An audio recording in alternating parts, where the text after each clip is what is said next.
সন্ত ৰামপাল গুৰু মহাৰাজ হৈছে এনে এজন মহাপুৰুষ যিজনে নিজৰ সত্য ভক্তি, তত্ত্বজ্ঞান, কৰোণা আৰু সেৱাৰ বলত সমাজত এক নতুন আদৰ্শ বলবৎ কৰিছে।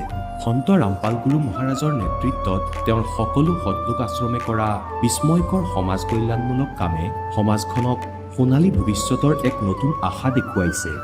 সন্ত ৰামপাল গুৰু মহাৰাজৰ পৰা নাম দীক্ষা গ্ৰহণ কৰাৰ পিছত লাখ লাখ লোকৰ কৰ্কট ৰোগ, এইডছ আদি দুৰাৰোগ্য ৰোগ নিৰাময় হ'ল।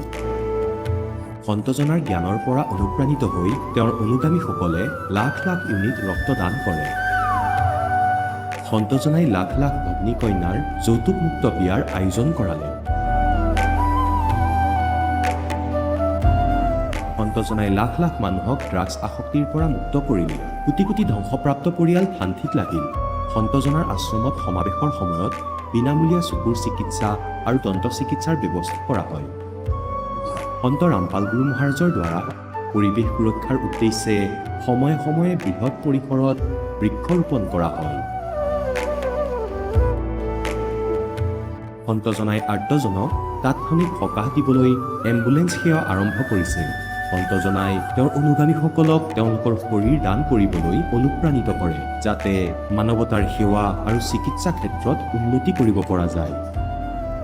সন্ত ৰামপাল গুৰু মহাৰাজৰ সকলো আশ্ৰমত প্ৰতিদিনে বিনামূলীয়া ধৰ্মভোজৰ আয়োজন কৰা হয়, য'ত প্ৰতিবাৰেই প্ৰতিটো জাতি, প্ৰতিটো ধৰ্মৰ মানুহে একেলগে বহি ভোজন কৰে।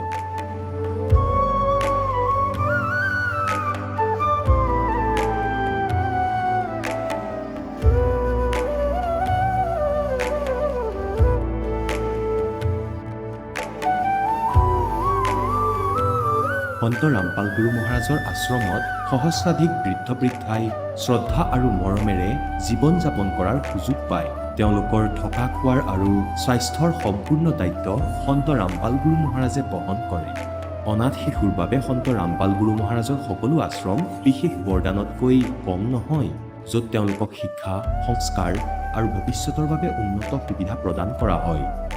বানপানী, ভূঁইকঁপ বা মহামাৰী যিয়েই নহওক, সন্ত ৰামপাল গুৰু মহাৰাজ আৰু তেওঁৰ অনুগামীসকল সদায় আৰ্তজনৰ বাবে আগ্ৰনোৱা হৈ থাকে। কোভিড মহামাৰীৰ সময়ত সন্ত ৰামপাল গুৰু মহাৰাজৰ আশ্ৰমৰ পৰা কোটি কোটি লোকক খাদ্য, ঔষধ আৰু জীৱন ৰক্ষক সামগ্ৰী যোগান ধৰা হৈছিল।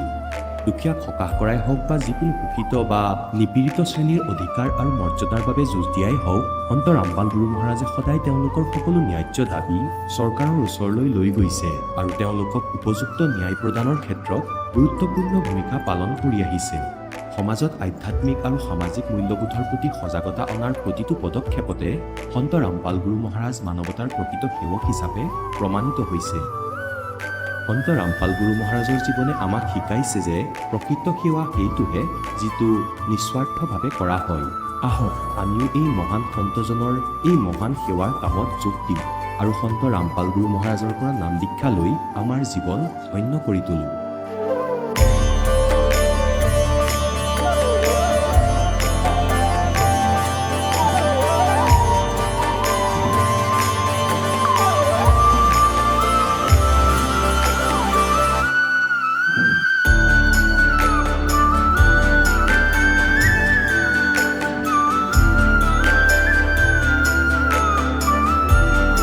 আপোনালোকক পৰিয়ালৰ সৈতে সৎলোক আশ্ৰমলৈ আন্তৰিকতাৰে আমন্ত্ৰণ জনোৱা হয়।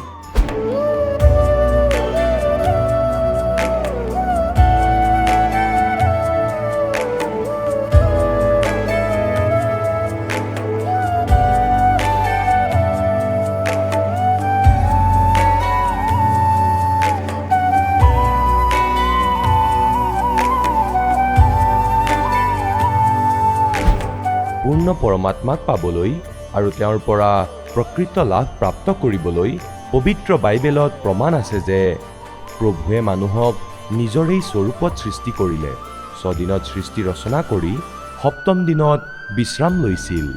কোৰাণ শ্বৰীফত প্ৰমাণ পোৱা গৈছে যে স্বয়ং খোদাই হজৰত মহম্মদক কৈছে যে মই তোমাক সেই পৰমাত্মাৰ মহিমা ক'বলৈ পঠিয়াইছোঁ। সেইজন পৰমাত্মা হৈছে কবীৰ, যিজনে 6 দিনত সৃষ্টি ৰচনা কৰি 7ম দিনত সিংহাসনত আৰোহণ কৰিলে। তেওঁৰ খবৰ কোনোবা বা খবৰ তত্ত্বদৰ্শী সন্তক সুধি চাওকচোন। অনুগ্ৰহ কৰি অৱশ্যেই শুনক জগতগুৰু তত্ত্বদৰ্শী সন্ত ৰামপাল গুৰু মহাৰাজৰ অমৃত বচন। নমস্কাৰ ছাৰ। নমস্কাৰ ছাৰ। ছাৰ কি নাম আপোনাৰ? চিত্ৰকুমাৰ দাস, চিত্ৰকুমাৰ, আপুনি ক'ৰ পৰা আহিছে? ৰাজনাথগাঁও, ছত্তীশগড়। চিত্ৰকুমাৰ, আপুনি ৰামপালদেৱ মহাৰাজৰ পৰা নাম দীক্ষা কেতিয়া লৈছিল? 12 ছেপ্টেম্বৰ 2020 ছাৰ। সন্ত ৰামপালদেৱ মহাৰাজৰ পৰা নাম দীক্ষা লোৱাৰ আগতে আপুনি ভক্তি সাধনা কৰিছিলনে? হয় ছাৰ, যি সকলো দেৱী দেৱতা যেনে ব্ৰহ্মা বিষ্ণু মহেশ্বৰৰ পূজা কৰি আহিছে মোৰ মা দেউতাই, কেৱল সেয়া সাধনা ময়ো কৰি আছিলোঁ ছাৰ, যাৰ পৰা একো লাভ নাপালোঁ। তেন্তে সন্ত ৰামপালদেৱ মহাৰাজৰ শৰণলৈ কেনেকৈ আহিল? ছাৰ, সন্ত ৰামপালদেৱ মহাৰাজৰ শৰণলৈ এনেকৈ আহিলোঁ। মোৰ ব্লাড কেঞ্চাৰ আছিলে। বহুত হস্পিটেলত মই গৈ ভাগৰি পৰিছিলোঁ। মোক ডাক্তৰেও উত্তৰ দি দিছিলে যে আপোনাৰ অপাৰেশ্যন কৰাব লাগিব আৰু অপাৰেশ্যন কৰিম, কিন্তু আপোনাৰ মৃত্যুও হ'ব পাৰে, এনেকৈ ডক্তৰে উত্তৰ দি দিছিলে ছাৰ। ৰাজনাথগাঁও হস্পিটেললৈ গৈছিলোঁ ছাৰ। ৰাজনাথগাঁৱত যিমানবোৰ হস্পিটেল আছে সকলোবোৰ হস্পিটেললৈ গৈছিলোঁ মই। তাত চৰকাৰী হস্পিটেল আছে, প্ৰাইভেট হস্পিটেল আছে। এইবোৰলৈ যোৱাৰ পিছত মোক ৰায়পুৰলৈ ৰেফাৰ কৰিলে, গভৰ্ণমেণ্ট হস্পিটেললৈ, মাইকাহাৰা ৰায়পুৰৰ। তাতেও আমি লাভ নোপোৱাৰ বাবে তাৰ পৰাও ডিছচাৰ্জ কৰাই ল'লোঁ। তাৰপিছত মই এই এইমছ নামৰ ৰায়পুৰত আটাইতকৈ ডাঙৰ হস্পিটেল আছে, এইমছলৈও গৈছিলোঁ। তাত 10 দিন থাকিলোঁ। 10 দিন থকাৰ পিছতো তাত একো সকাহ নাপালোঁ। তাৰ পৰাও ডিছচাৰ্জ ল'লোঁ আৰু তাৰপিছত ঘৰলৈ আহিলোঁ। ঘৰলৈ অহাৰ পিছত অলপ বেছি আৰু বাচি থকা পইচাখিনি লৈ ৰায়পুৰলৈ গ'লোঁ, কমলা হস্পিটেল। তাত মোক এইটো উত্তৰ দি দিলে যে আপুনি যেতিয়া অপাৰেশ্যন কৰাব তেতিয়া আপোনাৰ অপাৰেশ্যন কৰাই দিম, কোনো কথা নাই, কিন্তু আপোনাৰ মৃত্যুও হ'ব পাৰে, এনেকৈ ডক্তৰে উত্তৰ দিলে মোক। গতিকে মই অপাৰেশ্যন নকৰাই আকৌ ঘৰলৈ আহিলোঁ। ছাৰ, আপুনি কৈছে যে আপুনি সন্ত ৰামপালদেৱ মহাৰাজৰ শৰণলৈ অহাৰ মুখ্য কাৰণ আছিল ব্লাড কেঞ্চাৰ। তেন্তে সন্ত ৰামপালদেৱ মহাৰাজৰ শৰণলৈ অহাৰ পিছত আপোনাৰ ব্লাড কেঞ্চাৰ ভাল হ'লনে? আৰু যদি হৈছে তেন্তে কেনেকৈ হ'ল? ছাৰ, ৰামপাল মহাৰাজে যে কয়, তেওঁ কোৱা ভক্তি মাৰ্গত গৈয়ে মোৰ এই ব্লাড কেঞ্চাৰ ভাল হ'ল। লাহে লাহে সকলোবোৰ সমস্যা শেষ হ'ল। বৰ্তমান মোৰ একো সমস্যা নাই। আপুনি কেনেকৈ সন্ত ৰামপালদেৱ মহাৰাজৰ শৰণলৈ আহিল?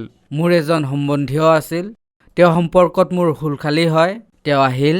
তেওঁ মোৰ স্থিতি দেখাৰ পিছত মইতো বাইকত বহিব পৰাৰ অৱস্থাতো নাছিলোঁ। তেওঁ এখন 4 হুইলাৰ আনি মোক লৈ গৈ বালাজিলা নামদান কেন্দ্ৰলৈ নি তাৰ পৰা মোক দীক্ষা দিয়ালে। সন্ত ৰামপালদেৱ মহাৰাজৰ পৰা দীক্ষা লোৱাৰ পিছত লাহে লাহে মই সকলো সমস্যাৰ পৰা মুক্ত হ'ব ধৰিলোঁ। বাকী এতিয়া মই সন্ত ৰামপাল গুৰু মহাৰাজৰ দয়াত বহুত ভালকৈ আছোঁ আৰু একো কষ্টও হোৱা নাই। ছাৰ, মই যি ৰিপৰ্ট আনিছোঁ সেয়া মই আপোনাক দেখুৱাব পাৰোঁ যে মই ক'ৰ পৰা, যি মোৰ সমস্যা আছিল, মোৰ ব্লাড কেঞ্চাৰ আছিল আৰু যি চিষ্ট হৈছিল মোৰ বুকুত, সেই ৰিপৰ্ট মই আপোনাক দেখুৱাব পাৰোঁ। এয়া মোৰ কেঞ্চাৰ, যি সন্ত ৰামপাল গুৰু মহাৰাজৰ পৰা নাম দীক্ষা লোৱাৰ পিছত লাহে লাহে সকলোবোৰ চাফা হৈ গ'ল। আৰু এখন ৰিপৰ্ট দেখুৱাওঁ য'ত চিষ্ট দেখা পোৱা যায়, যি অপাৰেশ্যন কৰাৰ কথা কৈছিল ডক্তৰে। অপাৰেশ্যন কৰালে বা চিষ্টটো ফাটি গ'লে মোৰ মৃত্যুও হ'ব পাৰে। এই যে কলা তেজৰ দাগ আছে, ইয়াক ব্লাড কেঞ্চাৰ বোলে। এইবোৰ কাৰণেই মোৰ শৰীৰত মোৰ গুৰুদেৱ অৰ্থাৎ সন্ত ৰামপালদেৱ মহাৰাজৰ পৰা নাম দীক্ষা লোৱাৰ পিছত লাহে লাহে সকলো শাৰীৰিক সমস্যা দূৰ হ'ল। সন্ত ৰামপালদেৱ মহাৰাজৰ পৰা নাম দীক্ষা লোৱাৰ আগত এয়া মোৰ পজিটিভ ৰিপৰ্ট, যি মই আপোনালোকক দেখুৱাই আছোঁ। ইয়াত মোৰ ব্লাড কেঞ্চাৰ দেখুৱাইছে। এয়া মোৰ আনখন ৰিপৰ্ট নাম দীক্ষা লোৱাৰ পিছত। এইবোৰ যে দেখুৱাই আছোঁ, এয়া আনখন, আগৰখন মই কেঞ্চাৰৰ দেখুৱাইছিলোঁ। তাৰ পিছত নাম দীক্ষা লোৱাৰ পিছত সন্ত ৰামপালদেৱ মহাৰাজৰ পৰা দীক্ষা লোৱাৰ পিছত এয়া মোৰ ৰিপৰ্ট নৰ্মেল আহিছে। না মোৰ অপাৰেশ্যন কৰিবলগীয়া হ'ল, না মই এতিয়া ঔষধ খাই আছোঁ। কেৱল মালিক সন্ত ৰামপালদেৱ মহাৰাজে যি দিছে, কেৱল তেওঁৰে গুণগান কৰি মোৰ সকলো ব্লাড কেঞ্চাৰ আৰু যি কেঞ্চাৰ আছিলে, যিবোৰ কষ্ট হৈ আছিল মোৰ, সেয়া দূৰ হ'ল। সন্ত ৰামপালদেৱ মহাৰাজে কোৱা ভক্তি মাৰ্গত চলি আছোঁ। ছাৰ, সন্ত ৰামপালদেৱ মহাৰাজৰ পৰা নাম দীক্ষা লোৱাৰ পিছত আপোনাৰ ব্লাড কেঞ্চাৰ ভাল হ'ল। আপুনি এইমছত দেখুৱালে, আপুনি বহুত হস্পিটেলত দেখুৱালে। এই দেশত এনেকুৱা বহুত ৰোগী আছে যি কেঞ্চাৰত গ্ৰস্ত, যাৰ পইচা নাই, চিকিৎসা কৰিব পৰা নাই। তেওঁলোকক আপুনি কি ক'ব? আপোনালোকে মোক চাব পাৰে।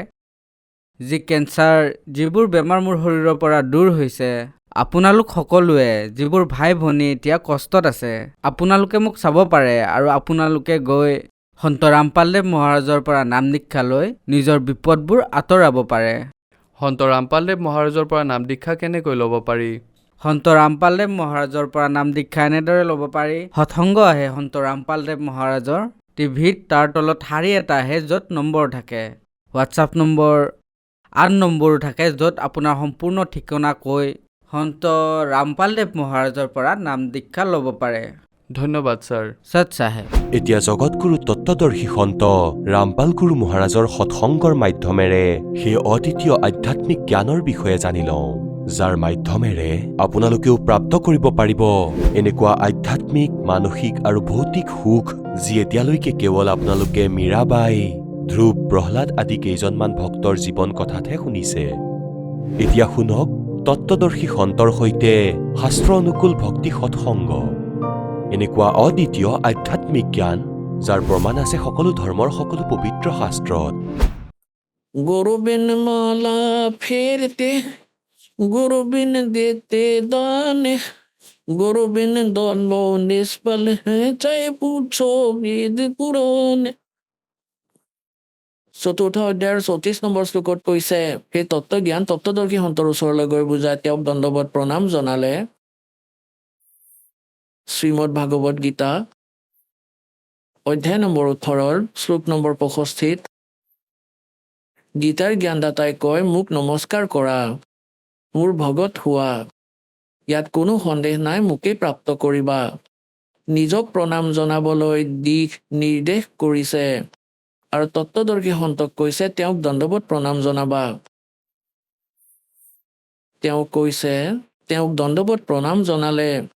চতুৰ্থ অধ্যায়ৰ 34 নম্বৰ শ্লোকত কপটতা এৰি নম্ৰতাপূৰ্বক প্ৰশ্ন কৰিলে, সেই তত্ত্বদৰ্শী সন্তই তোমাক সেই পৰমাত্ম তত্ত্বৰ জ্ঞান কৰাব, তোমাক তত্ত্বজ্ঞান শুনাব। গতিকে পৰমাত্মাই স্বয়ং তত্ত্বদৰ্শী সন্তৰ ভূমিকা কৰিবলৈ আহিছিলে। যেতিয়া ৰামানন্দদেৱ 104 বছৰীয়া বৃদ্ধ মহাপুৰুষ ব্ৰাহ্মণ আছিল, 4 বেদ, 18 পুৰাণ, 11 উপনিষদ মুখস্থ কৰি থৈছিলে, পৰমাত্মাই লীলাময় আয়ুষত 4-5 বছৰীয়া আছিল। সেই সময়ত ৰামানন্দদেৱ 104 বছৰীয়া বৃদ্ধ ব্ৰাহ্মণ আছিল। সেই সময়ত পৰমাত্মাই তেওঁৰ জ্ঞানক ফেইল কৰি আৰু সত্যলোকলৈ লৈ গৈছিল। তাত পৰমাত্মাক দেখি ৰামানন্দ যেতিয়া উভতি আহিল, সমাধি ভাঙিল তেওঁৰ, তেতিয়া কৈছিল, বহু থোড় হে এক তু ভয়া এক সে গো और गरीबदास अवतार ने तुम आए हो मग्जो। এতিয়া ইয়াত গৰীবদাস দেৱৰ যি লগতে নাম আহে, এনেকৈ বুজায় যেনেকৈ তুলসীদাসদেৱ লাখ লাখ বছৰ আগৰ ৰামায়ণৰ ঘটনা অথবা কথা ঠিক তেনেকৈ নিজৰ লেংগুৱেজত চিত্ৰিত কৰি থৈছে। সেইবাবে তুলসীদাসদেৱৰ নাম আহে, কিন্তু গুণগান হয় শ্ৰী ৰামচন্দ্ৰৰহে।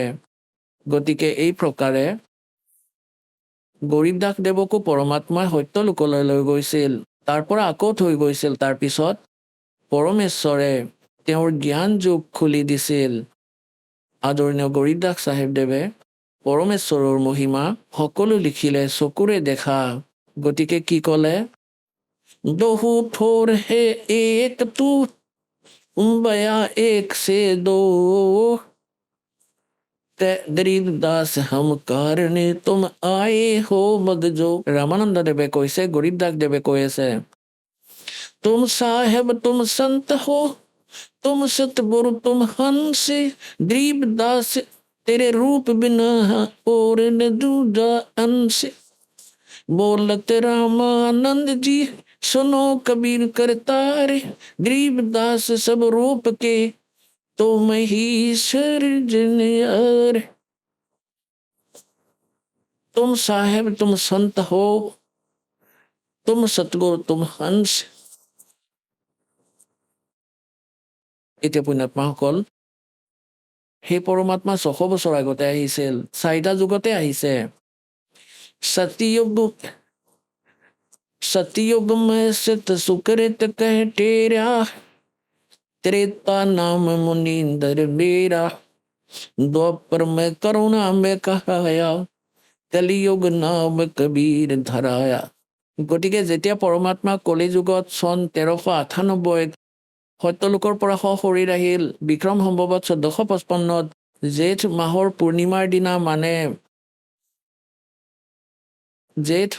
পূৰ্ণিমাৰ দিনা ব্ৰহ্ম মুহূৰ্তত সেই পৰমাত্মা সত্যলোকৰ পৰা আহিছিল, শিশুৰূপ ধাৰণ কৰি কমলৰ ওপৰত বিৰাজমান হৈছিল। তাৰ পৰা নিৰুণিমা নামৰ এহাল শিপিনী দম্পতীয়ে, তেওঁলোক সন্তানহীন আছিল, পৰমাত্মাক লৈ গৈছিল। ইয়াৰ প্ৰত্যক্ষ দ্ৰষ্টা আছিলে এজন ৰামানন্দদেৱৰ শিষ্য ঋষি অষ্টানন্দদেৱ। সেই সৰোবৰ লহৰতাৰা সৰোবৰৰে কাষত স্নান কৰি কিছু সময় নিজৰ গুৰুদেৱে কোৱা সাধনা কৰি আছিলে তেওঁ। সেই সময়তে পৰমাত্মা সত্যলোকৰ পৰা আহি সেই কমলৰ ফুলত বিৰাজমান হৈছিলে। আজি যি বিষয় তালৈ আহোঁ, এয়া অলপ ভূমিকাহে ক'লো। এতিয়া পুণ্যাত্মাসকল পৰমাত্মা ইয়ালৈ আহে। আমি সকলোৱে লাগিলে আজি ব্ৰাহ্মণে হওঁ বা কোনো অন্য কাষ্টত জন্ম লাভ কৰিছোঁ, নাইবা আমি হিন্দু বা মুছলমানে হওঁ, শিখ বা খ্ৰীষ্টিয়ান বা অন্য যিকোনো ধৰ্ম জাতিৰ সৈতে সম্বন্ধ ৰাখোঁ, আমি সকলোৱে এজন পৰমাত্মাৰেই সন্তান, কবীৰ চাহেবৰ। হাতীয়ে হওক বা পৰুৱাই হওক, মহ বা মাখিয়ে হওক, কুকুৰ গাধ গাহৰিয়ে হওক, এই সকলোৱে পৰমাত্মাৰেই সন্তান। সেই মালিকৰ বাবে ইহঁত সিমানেই প্ৰিয়। দাসে যেনেকৈ কৈছিল, এতিয়া তেনেকুৱাই কোনোবা পিতৃ মাতৃ বালক যেনেকুৱাই নহওক, লাগিলে পংগু হওক, দাসে দেখিছে এজন জন্মৰ পৰাই এজন ল'ৰা এনেকুৱা আছিল, হাতখনো বেকা, মুখখনো বেকা, লেলাউটি ওলাই থাকে, কথা ক'ব নোৱাৰে। তাৰ পিতৃ মাতৃয়ে তাক ইমান মৰম কৰিছিল,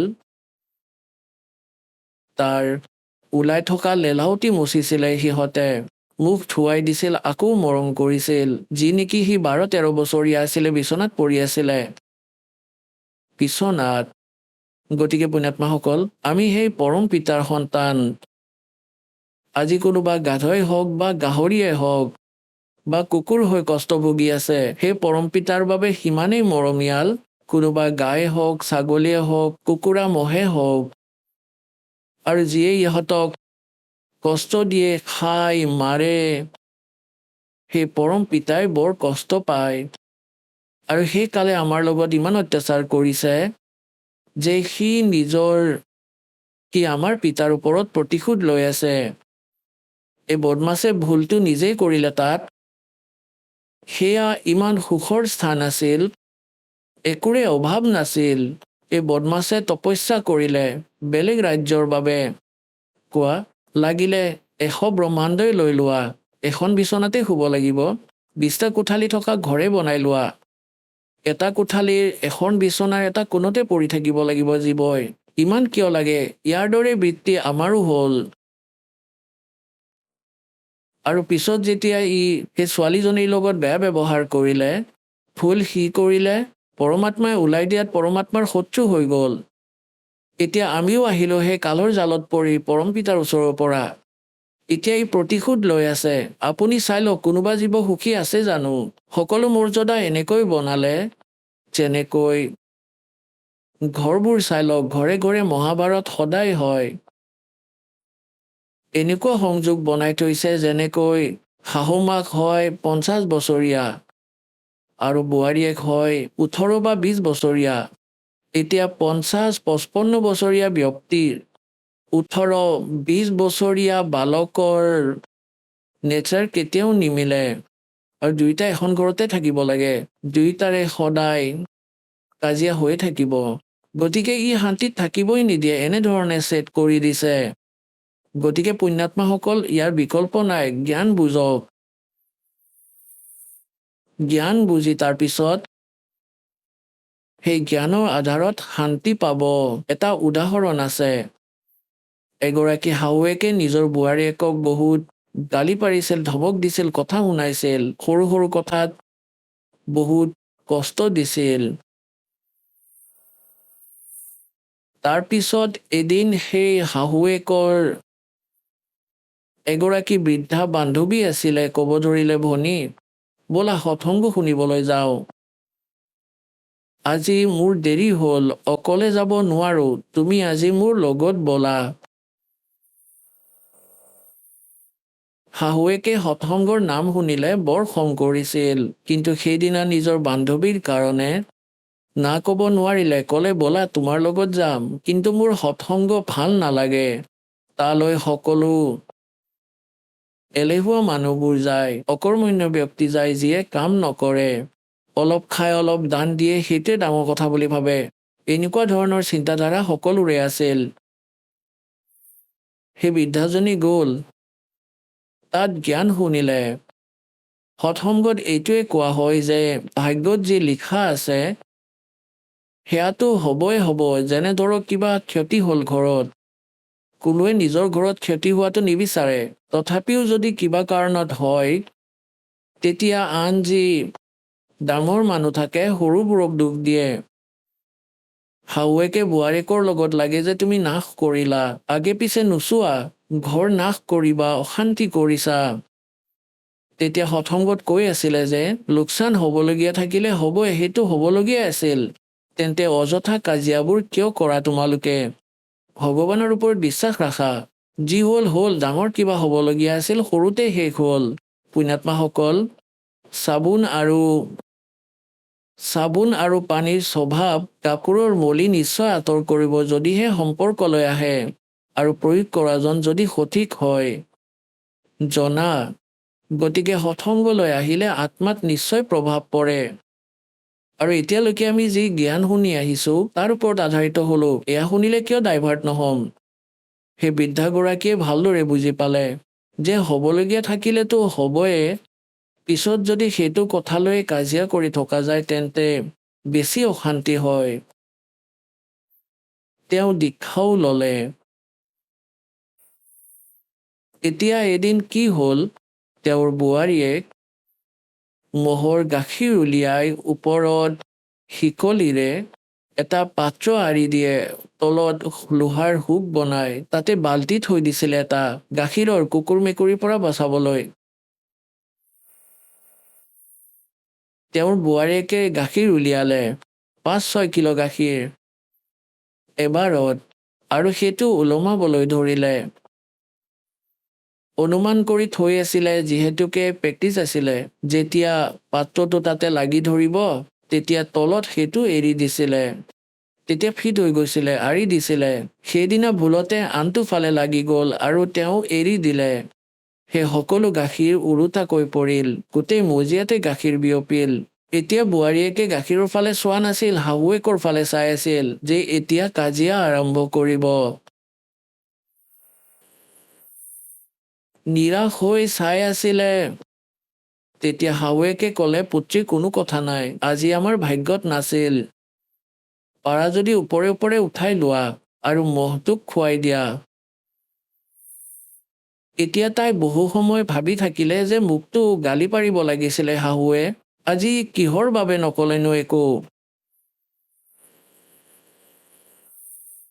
বহু সময় বিশ্বাসেই হোৱা নাছিল।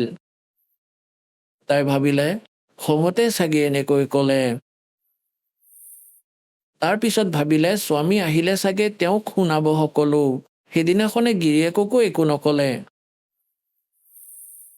তেতিয়া সেই বোৱাৰীয়েকে নিজৰ শাহুৱেকৰ ভৰিত ধৰিলে, নহ'লে কাজিয়া হৈ থাকে, আৰু ক'লে, মা মোৰ দ্বাৰা ভুল হ'ল। ক'লে একো নহয়, হ'বলগীয়াই আছিল, এয়া আমাৰ ভাগ্যত আজি নাছিলেই, মই এনেই ইমান দিনে কাজিয়া কৰি আছিলো, এইবোৰৰ অৰ্থ নাই।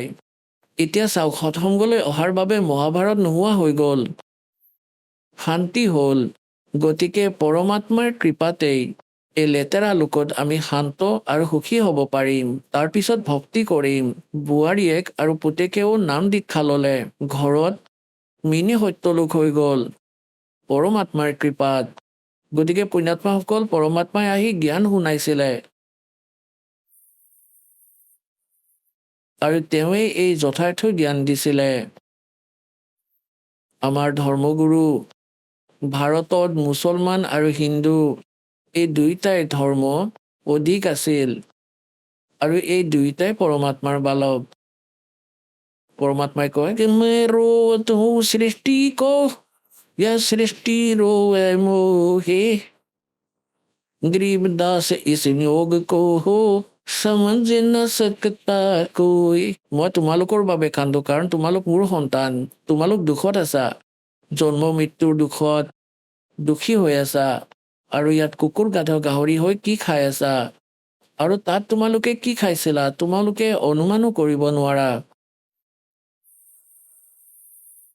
গতিকে এই উদ্দেশ্যেৰে 600 বছৰ আগতে মালিক যেতিয়া 5 বছৰীয়া হ'ল, সেই সময়ত ৰামানন্দ 104 বছৰীয়া ব্ৰাহ্মণ পণ্ডিতক হাবাথুৰি খুৱাই দিছিল জ্ঞানেৰে। অৱশেষত সেই মহাপুৰুষে হাৰ মানি মূৰ দুৱাইছিল যে তুমি পৰমাত্মা। তুম স্বামী মে বাল বুদ্ধি বৰম কৰ্ম কিয় নাশ জীৱ দাস নিজ ব্ৰহ্ম তুম মোহে হো গয়া দৰিদ্ৰ বিশ্বাসী। ৰামানন্দদেৱ 104 বছৰীয়া মহাত্মা, যিয়ে 1400 জন ঋষি শিষ্য বনাইছিল, যি তেওঁৰ পৰা প্ৰাপ্ত জ্ঞান সকলোতে প্ৰচাৰ কৰিছিল। এতিয়া তেওঁৱে কয় তুম স্বামী মে বাল বুদ্ধি। পুণ্যাত্মাসকল ব্ৰাহ্মণ ইয়াক কয়। পৰমাত্মাই কয় ব্ৰাহ্মণ সোই যো ব্ৰহ্ম পেহচানে। তেওঁ ব্ৰাহ্মণ আছিলে। তেওঁ না সমাজৰ ফালে চালে না সন্মানৰ ফালে, ভগৱানৰ ফালে চালে। সন্মুখত শিপিনীৰ পুত্ৰ আছে, এফালে সমগ্ৰ সমাজ। শিপিনীৰ পুত্ৰৰ মাজত ভগৱানক দেখিলে, কাৰণ নিজেই দেখিছিলে আৰু চৰণত পৰিল। ইয়াক ব্ৰাহ্মণ বোলে, ইয়াক বিদ্বান বোলে, মহাপুৰুষ বোলে। লোকলাজৰ কথা নাভাবি পৰমাত্মাৰ বাবেই ওলাইছিল। এতিয়া পৰমাত্মাক সন্মুখত পালে কি সমাজৰ ফালে চাব নেকি সেই ব্যক্তিয়ে? গতিকে মহামূৰ্খ হ'ব, তেওঁ ভক্ত নহয়। গতিকে পৰমাত্মাই নিজৰ সকলো হিন্দুসকলকো বুজাইছিলে, মুছলমানসকলকো বুজাইছিলে আৰু কি কৈছিলে? नहीं है दारमदार वहाँ तो नहीं है दारमदार नहीं है दारमदार वहाँ तो नहीं है दारमदार उस दरगाह में धर्मराज है उस दरगाह में धर्मराज है वो लिखा लेगा सारा वहाँ तो नहीं है दारमदार नहीं है दारमदार वहाँ तो नहीं है दारमदार। मुल्ला कुत्ते बंग सुनावे मुल्ला कुत्ते बंग सुनावे ना बैरा करतारा वहाँ तो नहीं है दारमदार नहीं है दारमदार वहाँ तो नहीं है दारमदार।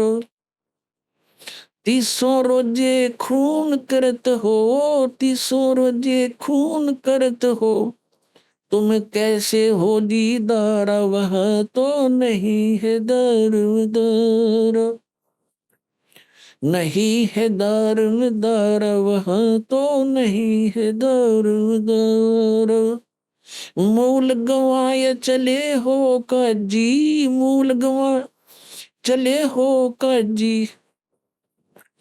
बरिया घोर अंगारा वहाँ तो नहीं है दारमदार। बावजल डूब गए हो भाई बावजल डूब गए हो भाई तुमरा कीजिएगा मुँह काड़ा वहाँ तो नहीं है दारमदार। এয়া কাজীসকলক বুজালে, মুছলমান ধৰ্মৰ মাৰ্গদৰ্শকক। এতিয়া ব্ৰাহ্মণক হিন্দুসকলক বুজাই আছে। भाई वेद पढ़े पर भेद न जाने वेद पढ़े पर भेद न जाने ये बच्चे प्राण 18 वहाँ तो नहीं है दारमदार। जड़ को अंधा पत्ते खवावे जड़ को পাথৰৰ মূৰ্তিৰ সন্মুখত ফল ফুল অৰ্পণ কৰে আৰু পঢ়ে বেদ আৰু গীতা আৰু সাধনা কৰে মনৰ মতে। वेद पढ़े पर वेद न जाने ये बच्चे पुराने 18। जड़ को अंधे पत्ते खुआवा ये भूल गए सिर जलहारा। उजड़ खेड़े बहुत बसाए बकरा झोटा मारा। जाको तो तुम मुक्ति कहते हो वो है कच्चे बारा। मांस मछरिया खाते पंडे किस विद रहे अचारा। सौ जजमान नरक में चाले और डूबे स्यों परिवारा। छाती तोड़ हने जम किंकर लाग गया जमका लारा। दास गरीब कहे बेकाजी ना कहीं वार ने पारा। हिंदू हिंदू हदीरे पूजे ही ये मुस्लिम पूजे घोरे। दोहू दीन धोखे पड़े ये होगे कठिन कठोरे। হিন্দুসকলে আইগোসানী মন্দিৰ আৰু মৰাৰ পিছত তাৰে স্মাৰক বনাই তাকে পূজে। আৰু মুছলমানে পূজা কৰে দৰগাহবোৰত, য'ত কেতিয়াবা কোনো সন্ত ফকীৰ পীৰ আছিলে মৃত্যুৰ পিছত স্মাৰক বনাই দিলে। হিন্দু খাদিৰে পূজে হিয়ে মুছলিম পূজে ঘোৰে। दोहु दीन धोखे पड़े ये होगे कठिन कठोरे। ইয়াৰ ওপৰত দৃঢ় হল, বুজাব খুজিলে মূৰ ভাঙি দিব। ওলোটাকৈ বুজে, পৰমাত্মাই কৈ জ্ঞানে শুনিব নিবিচাৰে। হিন্দু তো দেৱল বন্ধে হে মুছলিম বন্ধে মছজিদে। দেৱল মানে মন্দিৰত, হিন্দুসকল মন্দিৰত বন্দী হল আৰু মুছলমানবোৰ বন্দী হল মছজিদত। हिंदू तो देवल बंधे ये मुस्लिम बंधे मसीते। साहेब दर पहुंचे नहीं या चेनी भरम की भीत। মাজতে দেৱাল থিয় কৰালে অজ্ঞানতাৰ ভ্ৰমৰ। আমি হিন্দু আমি মুছলমান। सटदल दोनों दीन की बली बेगूती बात। मैं मेरी के कारण फिर खावे जम की लात। सटदल दोनों दीन का दिल में दोष न धारी। सतगुरु का कोई एक है यू जम का सब संसार।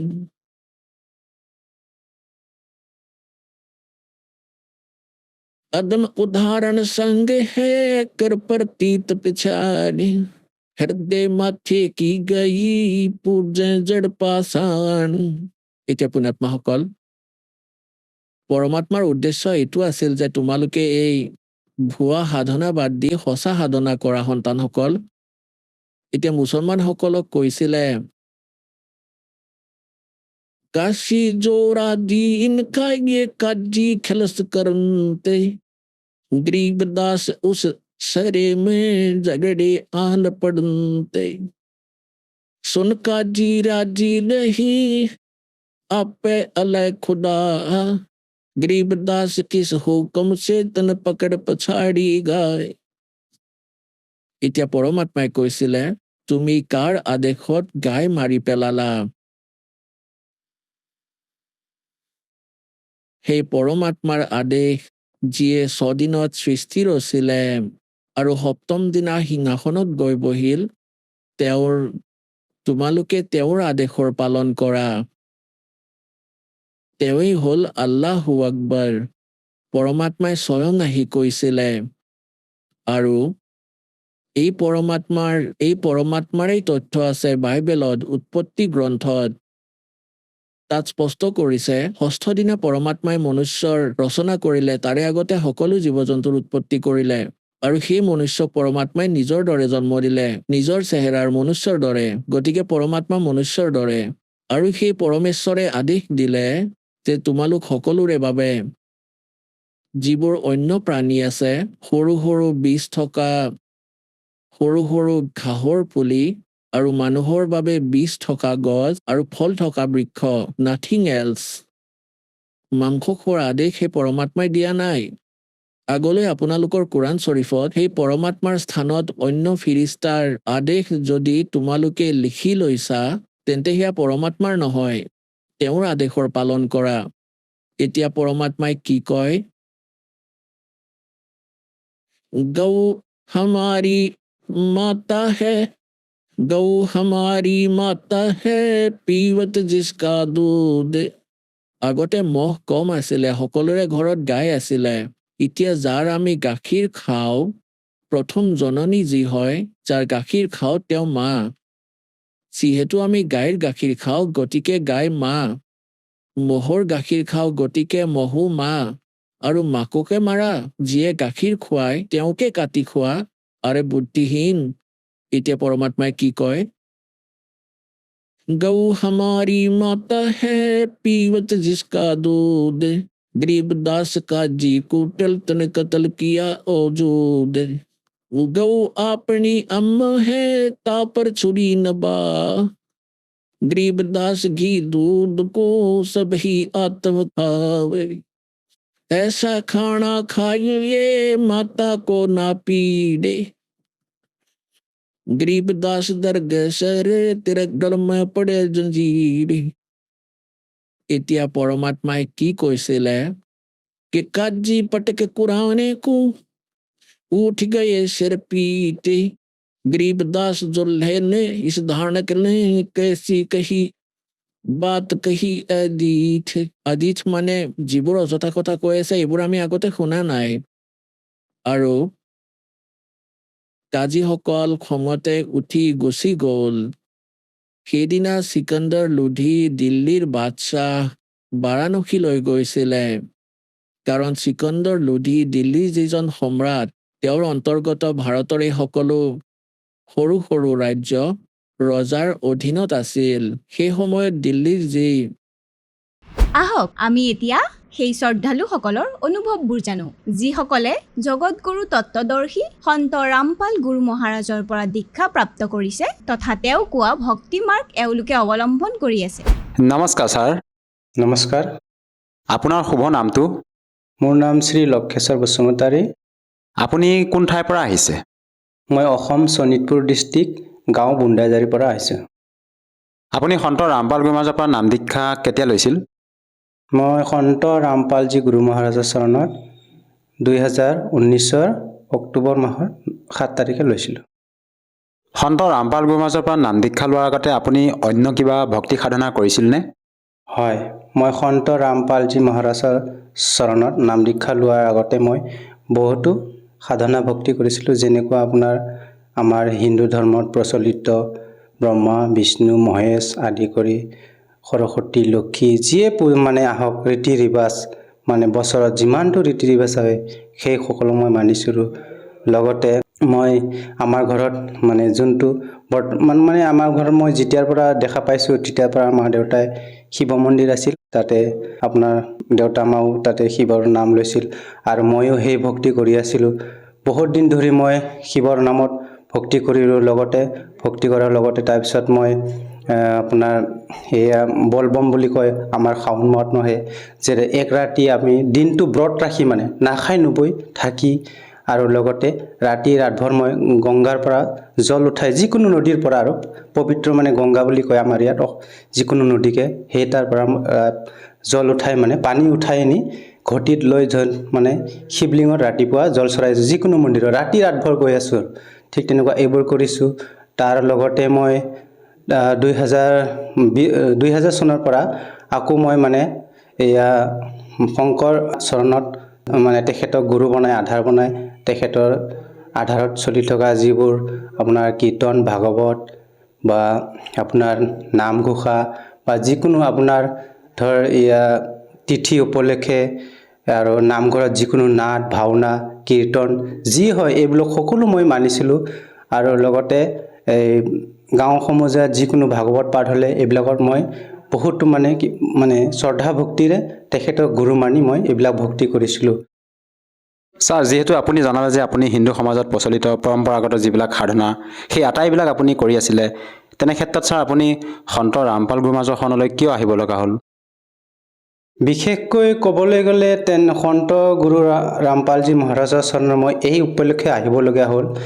এতিয়া সেইটো ভক্তিত থাকি যিটো মই আমাৰ ঘৰত যিটো শিৱৰ কিবা স্থাপন আছিল সেইটো মানি থাকোঁতে আৰু মই নিজেও সোমবাৰ ব্ৰত ৰাখি লগতে বলবমত মানে আমাৰ এই শাওণ মাহ আহিলে মানে সকলো হিন্দু ধৰ্মবাসীয়ে কৰে আৰু সেইটো জল মানে শিৱলিংগত মানে জল নিব লাগে সেইটো কৰিছিলোঁ। কৰাৰ লগতে মোৰ এনেকুৱা এটা ডাঙৰ বেমাৰ হ'ল মানে হাত দুৰ্বল হয়, এইটো বেমাৰ মোক ধৰিলে আৰু ধৰি মোৰ এনেকুৱা পৰিস্থিতিত পৰিলেও এই মানে শিৱ বাবাৰ নাম এৰি মই বিভিন্ন যিটো আমাৰ অসমত উৰিয়াবাসীও লোকসকল আছে তেখেতে দণ্ডনাচ কৰে মানে এই দণ্ডনাচতো তেখেতসকলে দেও উঠে, দেও মানে কিবা এনেকুৱা ওলোৱাৰ নিচিনা আৰু কাৰ কি হয়তো মানে ক'ব পাৰে আৰু ভিতৰীয়া কথাবিলাক তাৰ চৰণত গৈ মই এইবিলাক চালোঁ যে কি হৈছে মোৰ এনেকুৱা তেনেকুৱা বহুতো চিকিৎসা কৰিছোঁ কিন্তু ঠিক হোৱা নাই। কিন্তু মোৰ তেখেতসকলেও ক'লে 2 বছৰ 3 বছৰ ধৰি বলি বিধান দিব লাগিব বুলি ক'লে।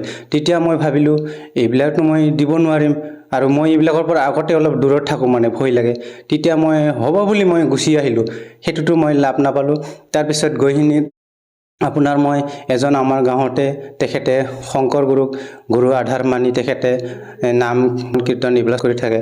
তেখেতৰ ওচৰত গৈ মই ক'লোঁ যে এনেকুৱা মোৰ বেমাৰটো বেছি হৈ আছে, আপোনালোকৰ গুৰুৰ পৰা দীক্ষা লোৱাৰ পিছত মই ধৰ কিবা এটা লাভ পাম নেকি? মোৰ এই বেমাৰটো মানে দিনে দিনে হাৰ্টৰ বেমাৰটো বাঢ়ি গৈছে, লগতো এটা মোৰ আৰু পাইছ বেমাৰ হৈ আছে মানে ঠিক তেনেকুৱা এইটো ক'লোঁ। তেতিয়া ক'লে তেখেতে ক'লে লৈ চাওক বাৰু, কিন্তু এতিয়াতো ঠিক হ'ব না নাই এইটো ক'ব নোৱাৰোঁ, তুমি লৈ চোৱা, ঠিক হ'বও পাৰে নহ'বও পাৰে এইটো মই ক'ব নোৱাৰোঁ বুলি ক'লে। তাৰপিছত মই ল'লোঁ, লৈ সিনি আমাৰ ওচৰতে মানে তেখেতক গুৰু বনোৱা এজন শংকৰ গুৰু আধাৰত এজন গুৰু আছে আৰু শিষ্য, তেখেতক মই গুৰু বনাইনি এই তেখেতৰ মানে দিয়া মতে ভক্তি বিধি যিবিলাক মানে এইবিলাক মই কৰিলোঁ। 6 মাহৰ পিছত মোৰ মা দেউতাৰ লগত মিল নথকা হৈ গ'ল, কাজিয়া সৃষ্টি হৈ গ'ল। তেতিয়া মোৰ মানে দিনটো মই এইবিলাকত মানে য'ত শ্ৰৱণত যাওঁ এই ভাগৱতৰ কথা প্ৰচলিত হৈ থাকে তাত যাওঁ, মানে মোৰ মনটো খালি ঘৰ ফালে টানে আৰু কি হ'ব। আৰু কৈ থাকে যে কৃষ্ণৰ চৰণত মানে সকলো মন অৰ্পণ কৰি দেহা অৰ্পণ কৰি যদি ভক্তি কৰিলে তেখেতে চাই থাকে, এটা মানে চুলিও মানে হিলিব নিদিয়ে বুলি কৈ থাকে। কিন্তু মোৰ কি হ'ব সেইটোৱে মই ভাবি থাকোঁ। পিছত মই চিন্তিত পৰি গ'লোঁ, কি হ'ব মোৰ যে মোৰ দিনে দিনে এইবোৰ কি হৈ গৈ আছে। তাৰপিছত মই এদিন মানে এনেকুৱা ভগৱানক মই চিন্তা কৰি থাকোঁ, কিন্তু মোৰ লগত যোনে ব্যাখ্যা কৰে এই যে আপোনাৰ শংকৰদেৱে লিখা মানে কীৰ্তনৰ আধাৰ ব্যাখ্যা কৰে, তেখেতক মই সুধি থাকোঁ, এইটো দেখোন আমাক কৈছে, শংকৰদেৱেও কৈছে দেখোন এইবিলাক পাপ কাম কৰিব নাপায়, বেয়া বস্তুবিলাক কৰিব নাপায়, মিছা কথা ক'ব নাপায়, কিন্তু আমি যে কৰোঁ। সি কৈছে নাই, পেটৰ কাৰণেতো কৰিব লগা হয়, মানে অলপ চলপ মিছাটো ক'বলগীয়া হয় চলিবৰ কাৰণে, এই মায়াৰ সংসাৰত বুলি কয়। এইটো মই ভাবি থাকোঁ, এইটোতো আমাৰ এখন যিকোনো স্কুলত গ'লে আমি শ্ৰদ্ধাবাহীন হৈ যদি ছাত্ৰ হৈ মানে মাষ্টৰৰ পৰা যদি আমি শিক্ষা লাভ কৰিব বিচাৰোঁ, তেতিয়াহ'লে মাষ্টৰৰ গুৰু আদেশ মানি তেখেতৰ কথা শুনিলেহে আমি শিক্ষা লাভ কৰিব পাৰিম।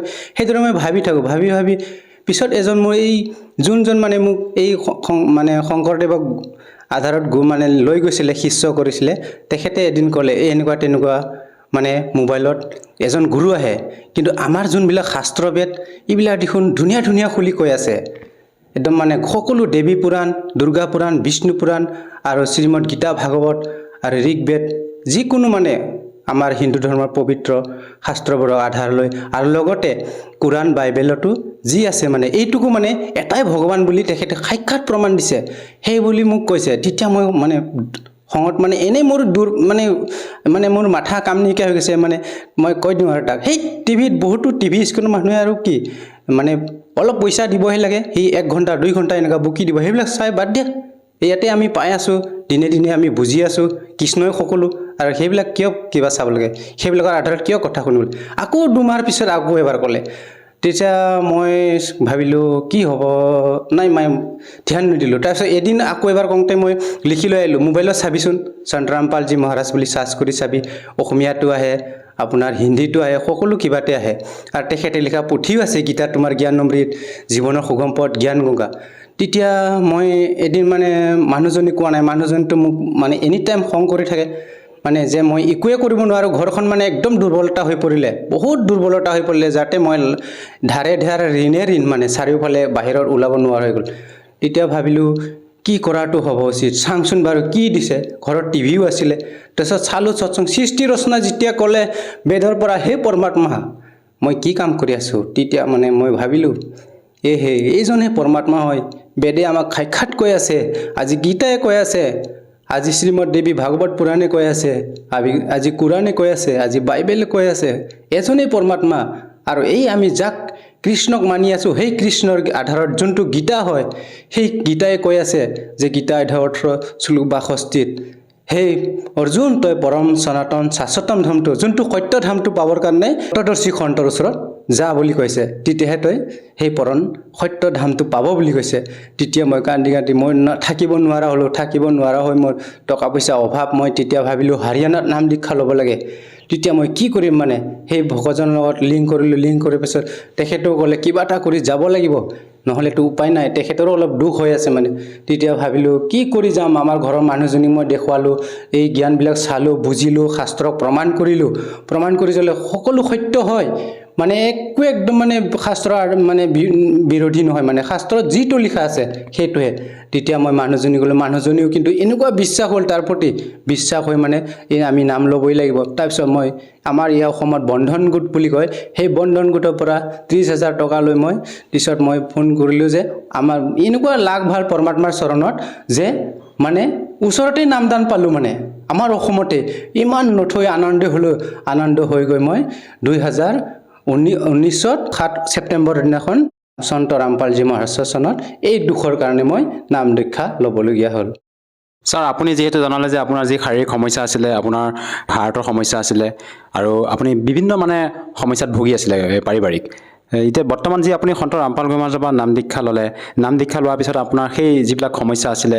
পাৰিবাৰিক হওক বা আপোনাৰ শাৰীৰিক যিবিলাক সমস্যা আছিলে সেই সমস্যাবিলাক আপোনাৰ দূৰ হ'লনে মোৰ মই কিছুমান থাকি গ'ল মানে প্ৰথমতে মই লাভটো এনেকুৱা পাইছোঁ সন্ত ৰামপালজী মহাৰাজৰ যিটো ভক্তি ল'লোঁ তেখেতৰ আধাৰত মই শাস্ত্ৰৰ আধাৰত প্ৰমাণ কৰি যিটো তেখেতে মোক ভক্তি দিলে মন্ত্ৰ দিলে সেই আধাৰত মই এই থাকা ইয়াতে বৰ্তমান থাকা আমাৰ দেৱতাসকল যিটো ব্ৰহ্মা বিষ্ণু মহেশ্বৰ কিদৰে তেখেতসকলৰ মন্ত্ৰ জপ কৰিব লাগে সেইটো কৰাৰ লগে লগে মই এনেকুৱা ধৰণৰ ধুনীয়াকৈ লাভ পালোঁ যে তেখেতসকলে দেৱতা হয় এই দেৱতাকো আমি মন্ত্ৰ জাপ কৰিলেহে তেখেতসকলে আমাক এইটো লোকৰ পৰা কিবা ৰেহাই কৰি মানে আগলৈ যোনটো পৰমাত্মা হয় যোনটো লোকত আহিছে সেই লোকত যাব পাৰি তেনেকুৱা লগে লগে মই মন্ত্ৰ জাপ কৰাৰ লগে এনেকুৱা প্ৰমাণ পালোঁ যিটো মোৰ থাকি গৈছে আমাৰ দেউতা মানে একদম এনেকুৱা নিচাহিত যিটো নিচা কৰে মানে ৰাতি আহি মানে ঘৰৰ বেৰা চেৰা এইবিলাক মাৰে কোবাই ভাঙে কিন্তু মই যেতিয়া লৈ আহিলোঁ তেখেত তেতিয়া মানে পগলাৰ দৰে হৈছে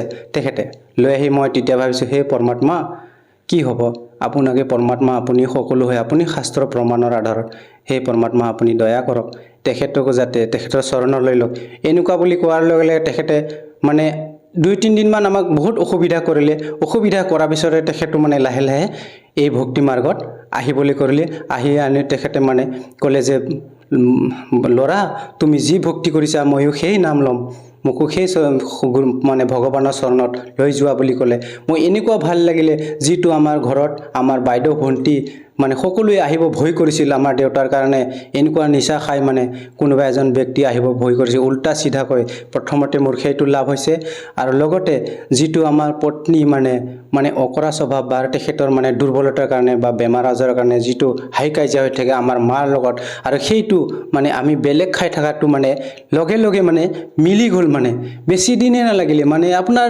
2 মাহ মানতে সকলো মানে লাহে লাহে এইটো লাভ পালোঁ তাৰপিছত মই যিটো মোৰ মানে হাৰ্টৰ দুৰ্বল আছিলে এইটো মই মানে এই সন্ত ৰামপালজী দিয়া মন্ত্ৰটো লাহে লাহে জপ কৰোঁতে কেতিয়া যে মোৰ শেষ হৈ গ'ল মই সেইটো গমেই নাপালোঁ আৰু লগতে মোৰ পায়স ৰোগ আছিলে এই পায়স ৰোগটো মই বিভিন্ন ঔষধ খাইছিলোঁ একদম মানে ক'বই নালাগে যে মই ডক্তৰৰ পৰাও খালোঁ আৰু এইটো খালে ভাল হ'ব এইটো খালে ভাল হ'ব তাৰপিছত আমাৰ গাঁৱলীয়া ঔষধ থাকে কিছুমান আপোনালোকে জানে অসমত বহুতো বন ঔষধ পায় সেইবিলাকো মই বহুত খালোঁ কিন্তু সেই সন্ত ৰামপালজী মহাৰাজৰ দিয়া যোনটো মন্ত্ৰক লৈ বা শাস্ত্ৰ আধাৰ ভক্তি কৰি সেইটো মই লাভ পালোঁ আৰু যিটো মোৰ আৰ্থিক দুৰ্বল যিটো মোৰ মানে ঘৰৰ পৰিস্থিতি একেবাৰে বিয়া ঋণত ডুবি গৈছিলে মই চলিব নোৱাৰা হৈছিলোঁ সেইটো মই যেনেকুৱা ধৰ মানে আপোনাৰ দিনে দিনে মই এইবিলাক ভক্তি কৰিছিলোঁ যে আগত যোনটো আপোনাৰ শিৱ বাবাক মানিছিলোঁ, ইমান ব্ৰত ৰাখিছিলোঁ, সেইটোৰ দ্বাৰা লাভ হোৱা নাছিলে।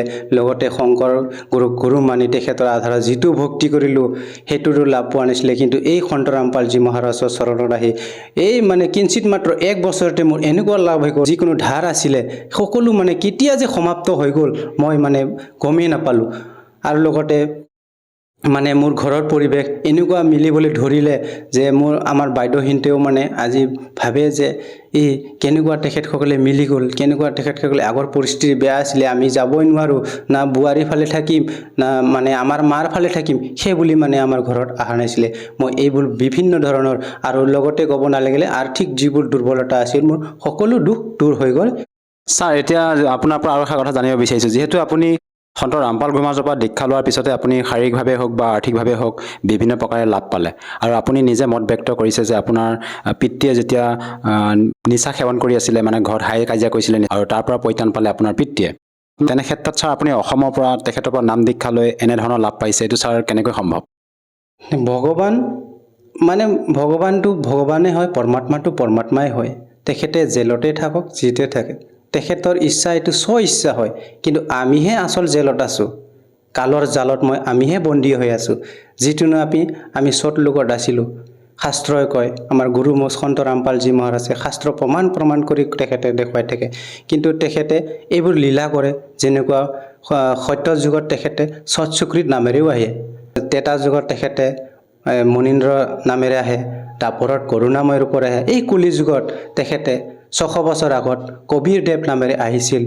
আৰু লগতে এতিয়া বৰ্তমান সেই কবিৰদেৱ, সেই কবিৰ পৰমাত্মা সন্ত ৰামপালজী মহাৰাজেই হয়।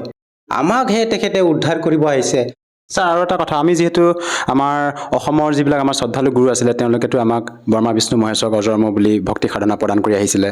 লগতে আমাৰ শ্ৰদ্ধালু শংকৰ মাধৱেও আমাক কৃষ্ণ ভগৱানক ভক্তি কৰিবৰ কাৰণে যিখিনি আমাক বিধি মানে অৱদান আগবঢ়াই থৈ গৈছে, সেইমতে আমি কৰি আছোঁ।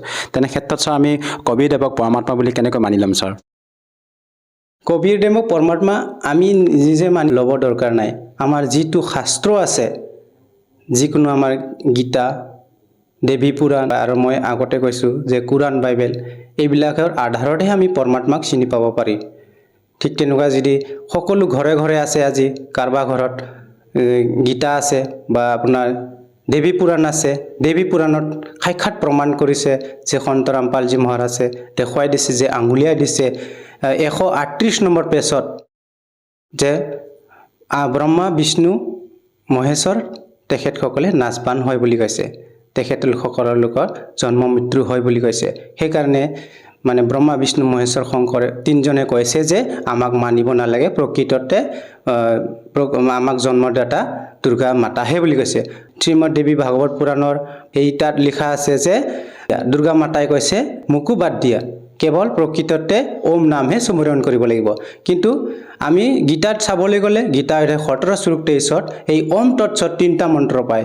এই ওম তৎসৎ 3টা মন্ত্ৰ আজি সদগুৰু ৰামপালজী মহাৰাজে ক'ৰ পৰা কেনেকুৱা এই ওম তৎসৎ মন্ত্ৰটো কাৰ হয় বা কিদৰে সৎটো কাৰ হয় বা তৎটো কাৰ হয়, এইবিলাক ভিন ভিন ৰূপত ভাঙনি কৰি তেখেতে আজি এইবোৰ প্ৰদান কৰে। ছাৰ আৰু আমাৰ যিবিলাক আমাৰ অসমৰ শ্ৰদ্ধালু বা আধ্যাত্মিক গুৰু, তেওঁলোকেতো আমাক হৰে কৃষ্ণ হৰে ৰাম, ওম নম ভগৱতে বাসুদেৱাই নম বা ওম নম শিৱায় এনেধৰণৰ মন্ত্ৰ প্ৰদান কৰি আহিছে। তেনে ক্ষেত্ৰত ছাৰ আপোনালোকৰ গুৰু সন্ত ৰামপাল গুৰু মহাৰাজে কেৱল গীতা শাস্ত্ৰৰ আধাৰত ওম তৎসৎ মন্ত্ৰৰ কথা ক'লে, আপুনি এইটো ছাৰ কেনেকৈ আমি মানি ল'ম ছাৰ? ওম তৎসৎ, এতিয়া হৰে কৃষ্ণ হৰে ৰাম, আমিও আগত এইবিলাক কৰিছিলোঁ যে আমাৰ যেতিয়া ৰোগ হয়, আমি যিকোনো এটা গুৰু বনাইছোঁ, তেখেতে কৈছে হৰে কৃষ্ণ হৰে ৰাম বা ৰাম ৰাম কিবা এটা কওক, মানে কিবা এটা কয় আৰু তেতিয়াহ'লে আমিও ভাবোঁ যেতিয়া আমাৰ দুখটো আহে তেতিয়া কৃষ্ণ কৃষ্ণ কৃষ্ণ কৃষ্ণ বা ৰাম ৰাম ৰাম ৰাম ৰাম ৰাম বা হৰে কৃষ্ণ হৰে কৃষ্ণ হৰে কৃষ্ণ, মানে দুখটো দূৰ হ'বৰ কাৰণে। কিন্তু আমাৰ যোনটো শাস্ত্ৰৰ আধাৰ মন্ত্ৰ এইটোতো নহয়, কিন্তু আমিও নিজে দুখটো দূৰ কৰিব বিচাৰোঁ। কিন্তু চাওক, অনুৰোধ কৰিছোঁ, প্ৰাৰ্থনা কৰিছোঁ আপোনালোকক, যেনেকুৱা আমাক ভগৱানে সাক্ষাৎ কৈছে, পূৰ্ণ পৰমাত্মাই কৈছে, শাস্ত্ৰই কৈছে যে শাস্ত্ৰৰ আধাৰত যদি ভক্তি কৰে তেতিয়াহ'লে আপুনি ভগৱানৰ যিটো ভক্তি কৰিবলৈ যিবোৰ বাধক বস্তু, যেনেকুৱা আমাৰ ৰাগিয়াল বস্তু আছে, মাধৱ ধৰিব আৰু মাছ মাংস ইত্যাদি আগতে সেইবোৰ দূৰ কৰিব লাগিব। সেই দূৰ কৰিবৰ কাৰণে যেনেকুৱা আমি ডক্তৰৰ ওচৰত যাওঁ, আজি চাওক ডক্তৰৰ ওচৰত যদি পেটৰ বিষ হয় মোৰ ঔষধ দিয়ক বুলি ক'লে তেখেতে পেটৰ বিষৰ ঔষধ দিয়াৰ লগে লগে মই যদি সেই পেটৰ বিষৰ ঔষধটো মই খাওঁ, লগতে মই তাত দিয়া নিয়মখিনি যদি মানো, তেতিয়াহ'লে মোৰ সেই পেটৰ বিষ দূৰ হ'ব। ঠিক তেনেকুৱা শাস্ত্ৰত যিটো প্ৰমাণ দিছে, আজি সন্ত ৰামপালজী মহাৰাজে শাস্ত্ৰৰ আধাৰত যিটো মন্ত্ৰ দিছে, সেই মন্ত্ৰ আপোনালোকে এবাৰ কৰি চাওক বা তেখেতৰ চৰণত নাম লৈ কিনি এবাৰ কৰিব চেষ্টা কৰক। সেই যদি আপোনালোকে লাভ নাপায় তেতিয়াহ'লে এৰিব পাৰে। এই যে শাস্ত্ৰৰ আধাৰত যিটো মন্ত্ৰ পায় সন্ত ৰামপালজী মহাৰাজে আজি দি আছে বৰ্তমান সময়ত, এই গুৰু ৰূপত আহি তেখেতসকলে মানে তেখেতে ভগৱান হয় কিন্তু পূৰ্ণ পৰমাত্মা হয়, তেখেতে কবিদেৱৰ এক অৱতাৰ হয়, কিন্তু আজি তেখেতে গুৰু ৰূপত আহি আমাৰ বাবে ইমান দুখ ভুগি দুখ দেখুৱাই তেখেতে লীলা কৰি, যেনেকৈ 600 বছৰ আগত আহিছিল কবিৰদেৱ নামেৰে, তেখেতে জোলাহা ৰূপত দেখুৱাইছিল। পৰমাত্মা এনেকুৱা নহয় যে ভগৱানৰ মানে নিয়মে বেলেগ, বিধানেই বেলেগ, যে অস্ত্ৰ শস্ত্ৰলৈ নাহে, তেখেতে যুদ্ধ কৰিব নাহে, তেখেতৰ জ্ঞানেৰে যোনটো সৎ জ্ঞান, সেই জ্ঞান বুজাই আমাক তেখেতে সৎলোক নিবলৈ আহিছে। বৰ্তমান সময়ত সেই মন্ত্ৰ সন্ত ৰামপালজী মহাৰাজে শাস্ত্ৰৰ আধাৰত প্ৰমাণ কৰি দি মন্ত্ৰ যদি আমি কৰোঁ, নিশ্চয় আমাৰ যিটো বাধক ভক্তিৰ কাৰণে মাছ মাংস মানৱ দ্ৰব্য এইবিলাক মানে বিড়ি চিগাৰেট হুক্কা সকলো দূৰ হৈ যায়। ছাৰ, যিহেতু আপুনি সন্ত ৰামপাল গোমাজৰ পৰা নাম দীক্ষা লোৱাৰ পিছতে বিভিন্ন প্ৰকাৰে আপুনি লাভ পাইছে, আৰু যিসকল দৰ্শকে আজি আপোনাক টিভি স্ক্ৰীণত প্ৰত্যক্ষ কৰি আছে, আপুনি তেওঁলোকক এনেকুৱা কি বাৰ্তা দিব বিচাৰে যাতে তেওঁলোকেও সন্ত ৰামপাল গোমাজৰ পৰা নাম দীক্ষা লৈ উপকৃত হ'ব পাৰে? বাৰ্তানো মই কি দিম, আপোনালোকৰ আগত মোৰ দুখখিনি ক'লোৱে। সেই দুখত আজি থাকি মই যিটো মোৰ মানে দুৰ্গতি হৈছিল, আজি মই সাহস কৰি ভগৱানৰ চৰণত যিটো মই শাস্ত্ৰৰ আধাৰত সন্ত ৰামপালজী মহাৰাজে মোক মন্ত্ৰ দিলে, সেই মন্ত্ৰৰ আধাৰত মই আজি আপোনালোকৰ ওচৰত আহি হাতযোৰ প্ৰাৰ্থনা কৰিছোঁ মই আজি, যে মোৰ দুখ কেনেকুৱা দূৰ হ'ল, যে ইমান পূজা কৰিলোঁ মোৰ লাভ নহ'ল।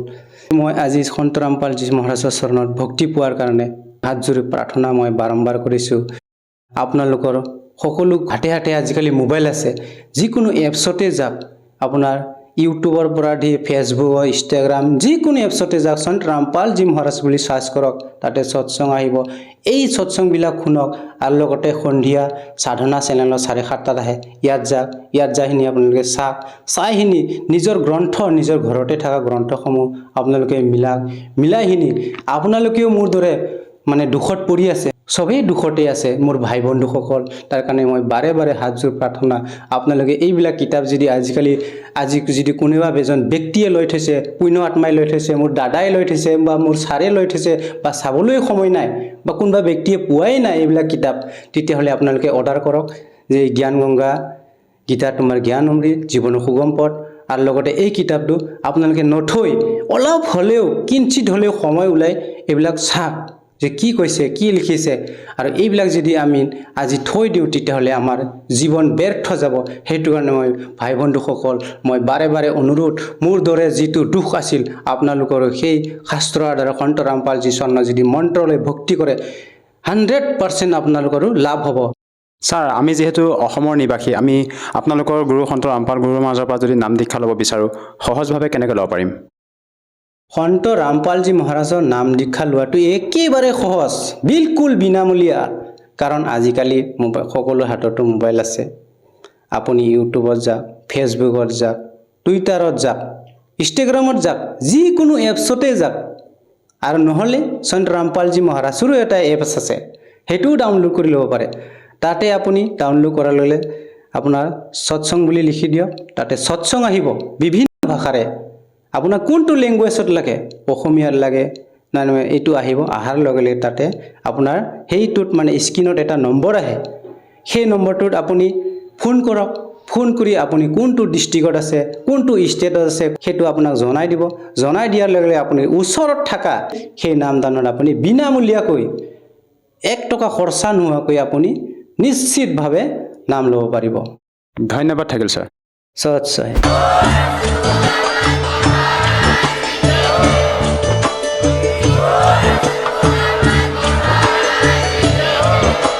আপুনি শুনি আছিলে জগতগুৰু তত্ত্বদৰ্শী সন্ত ৰামপাল গুৰু মহাৰাজৰ মংগল প্ৰবচন। অধিক জানিবৰ বাবে ভিজিট কৰক www.jagatgururampalji.org। সন্ত ৰামপাল গুৰু মহাৰাজৰ শুভ আশীৰ্বাদ সমগ্ৰ বিশ্বতে 500তকৈও অধিক নাম দীক্ষা কেন্দ্ৰ আছে, য'ত সন্ত ৰামপাল গুৰু মহাৰাজৰ দ্বাৰা বিনামূলীয়াকৈ নাম দীক্ষা দিয়ে। আপোনাৰ ওচৰৰ নাম দীক্ষা কেন্দ্ৰৰ ঠিকনা জানিবলৈ সম্পৰ্ক কৰক 7082208528।